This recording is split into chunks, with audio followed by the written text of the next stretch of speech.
മക്കളെ ചിക്കൻ ബിരിയാണി ഉണ്ടാക്കാൻ പോവാണ് കേട്ടോ. 3 കിലോ ചിക്കൻ ബിരിയാണി ഉണ്ടാക്കാൻ പോകുന്നത്. അത് ഓക്കെ,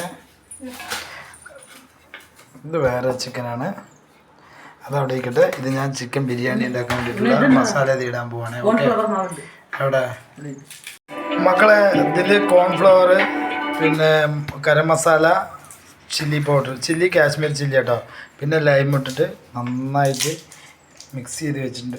ഒരു അരമണിക്കൂർ വെക്കണം, ഇത് ഫ്രൈ ചെയ്തിട്ട് എടുക്കാം.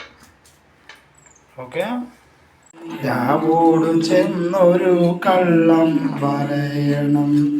ഓക്കെ, ഒരു അരമണിക്കൂർ ഫ്രിഡ്ജിൽ വെക്കണം.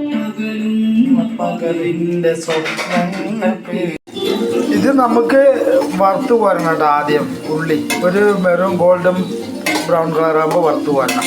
ഓക്കെ, നമ്മൾ ആ ഉള്ളിയിൽ അത് ഒരു ഗോൾഡൻ ബ്രൗൺ കളറാകുമ്പോൾ വറുത്ത് പോയി വെക്കണം. അത് നമുക്ക് ആവശ്യമുണ്ട് ബിരിയാണി വെക്കാൻ. ഓക്കെ, ചിക്കൻ ഫ്രൈ ചെയ്ത് വെക്കുക കേട്ടോ ബിരിയാണിക്കുള്ളത്. ഓക്കെ, ഹലോ മക്കളെ, അപ്പോൾ ചിക്കനൊക്കെ വറുത്ത് പോയി വെച്ചിട്ടുണ്ട് കേട്ടോ.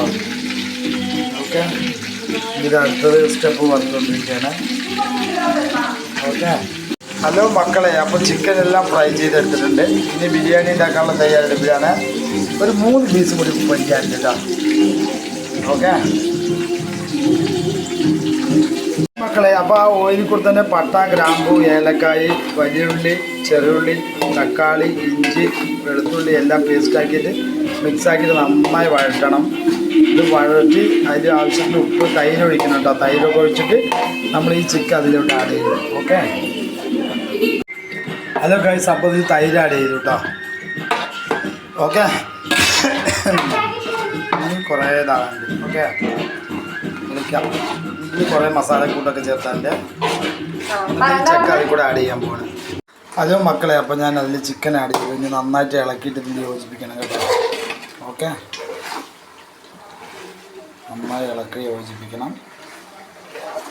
ചോറ് വയ്ക്കാനുള്ള കാലം എടുത്തു കേട്ടോ. ബിരിയാണിക്കുള്ളത് റെഡി. അപ്പോൾ അതിൻ്റെ ഇവിടേക്ക് ഒന്ന് ഒതുക്കാനുണ്ട്. റൈസ് റെഡിയാക്കി വെച്ചിട്ടുണ്ട്. ഓക്കെ ഓക്കെ, അപ്പോൾ റൈസിനുള്ള സംഭവം ഒന്ന് തിളയ്ക്കണം. അപ്പോൾ അതിൻ്റെ റെഡി ആയിക്കൊണ്ടിരിക്കുന്നുണ്ട്. ഓക്കെ, അവിടെ കറണ്ട് പോയിട്ടോ. ഇവിടേക്ക് ഒന്ന് ഫ്രഷാക്കി എടുക്കണം. ചോറ് ഇത് കറിക്കുള്ള ചിക്കൻ. ഓക്കെ, ഇവിടേക്കൊന്ന് ഫ്രഷാക്കി എടുക്കണം ഇനി. ഹലോ ഗൈസ്, അപ്പോൾ നമ്മുടെ ആഡ് ചെയ്യാനുള്ള സംഭവം കേട്ടോ. ഉള്ളി ഫ്രൈ, കാഷ്നട്ട്, കിസ്മിസ്. ഈ സമയത്ത് നമ്മുടെ QS അരി വിളിക്കേണ്ടായിരുന്നു. എനിക്ക് ഫോൺ അറ്റൻഡ് ചെയ്യാൻ പറ്റിയില്ല. ഓക്കെ ഓക്കെ മക്കളെ, അപ്പോൾ അരി ആഡ് ചെയ്തു കേട്ടോ. ഓക്കെ, ഒന്ന് തിളയ്ക്കണം മക്കളെ. കൈമ റൈസാട്ടോ അരി കൈമ റൈസാണ് അരി എടുത്തിരിക്കുന്നത് കേട്ടോ. ഓക്കെ, ഇന്നിവിടെ പള്ളി നിറച്ച്, തിരുവത്ത് പള്ളി നിറച്ച്. പല്ല് വേദന മാറിയിട്ടൊന്നുമില്ല, തലവേദനിച്ച് ഭ്രാന്താണ്. ഓക്കെ, കറണ്ട് പോയിട്ടോ മക്കളെ. 2 സൈസാട്ടോ. ഇത് ബിരിയാണിയാണ്. ഇത് ചിക്കൻ ബിരിയാണി ഉണ്ടാക്കിയേക്ക്. ഇതിനകത്ത് ഫുള്ള് കോഴിക്കാലൊക്കെ ആഡ് ചെയ്തിട്ടുള്ള ബിരിയാണി കേട്ടോ.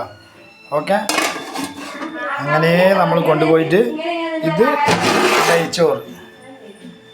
ഓക്കെ, അപ്പോൾ 2 വിധമാണ് ഉണ്ടാക്കിയിരിക്കുന്നത്. ഇത് നെയ്ച്ചോറ് വേണ്ടവർക്ക് നെയ്ച്ചോറ്. ഓക്കെ, ഇത് ചിക്കൻ ബിരിയാണി ദമ്മിട്ടുകൊണ്ടിരിക്കുകയാണ്. ഇതിലുള്ള ചിക്കൻ ആട്ടോ ഫുള്ള്. മക്കളെ, സ്വാദിഷ്ടമായ നെയ്ച്ചോറ് റെഡി. ഓക്കെ, അപ്പോൾ എല്ലാവരും കഴിക്കാൻ പോയോ നെയ്ച്ചോറ് ദബ് അപ്പാ. ഓക്കെ, നിങ്ങൾ എന്തായാലും ഉണ്ടാക്കി കഴിക്കണം. നല്ല ടേസ്റ്റ് കേട്ടോ. അതായത് തണ്ണിമത്തൻ കുനുകുനാന്ന് കട്ട് ചെയ്തിട്ട് അതിലൂടെ കുറച്ച് പഞ്ചസാര, കസ്കസ് ഉണ്ടെങ്കിൽ സൂപ്പർ ആയിക്കോട്ടോ. എന്നിട്ട് പാല് ഒഴിച്ചിട്ട് ഐസ് ക്യൂബ് ഇട്ട് കഴിഞ്ഞാൽ നല്ല ടേസ്റ്റാണ്. അപ്പോൾ ഞാൻ ദമ്മ് പൊട്ടിക്കണം. നെയ്ച്ചോറാട്ടോ, നെയ്ച്ചോറിൻ്റെ ദമ്മ് പൊട്ടിക്കണം. നെയ്ച്ചോറ് റെഡിയായി. അങ്ങനെ കുറച്ചായിട്ട് എടുത്ത് കൊടുക്കാം കേട്ടോ. നല്ല ഫ്രഷ് നെയ്ച്ചോറാണ്. അയ്യോ, ഓക്കെ, ഇനി ഒന്ന് ആറാൻ വെക്കണം. നല്ല ടേസ്റ്റാട്ടോ അത്.